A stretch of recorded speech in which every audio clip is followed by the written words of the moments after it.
Tết hiệp chẳng xong đâu vềព្រឹកមក7 8ព្រឹកទិដ្ឋភាពទាំងស្រុងនៅក្នុងលោកតាឃ្លាំងមឿងដែលចាប់ផ្ដើមឡើងនៅថ្ងៃទី10ខែ5ឡូមួយទី3យើងនេះ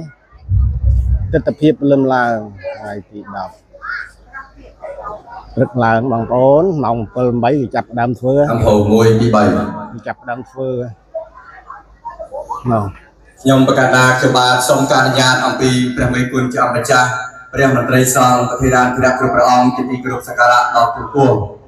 សូមការអនុញ្ញាតពីសំណាក់ឯកឧត្តមលោកជំទាវលោកញ៉ាលោកស្រីនាងកញ្ញាព្រះរាជការអាជ្ញាធរដែនដីកងកម្លាំងអាវុធវិជាការពីគ្រប់ទីកន្លែងបងប្អូនជនរួមជាតិទាំងអស់ដែលលោកបានអញ្ជើញចូលរួមពិធីបុណ្យ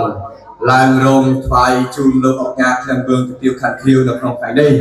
សូមការអនុញ្ញាតសូមគោរពសូមប្រតិបត្តិដោយសេចក្តីគោរពតបពងពោះ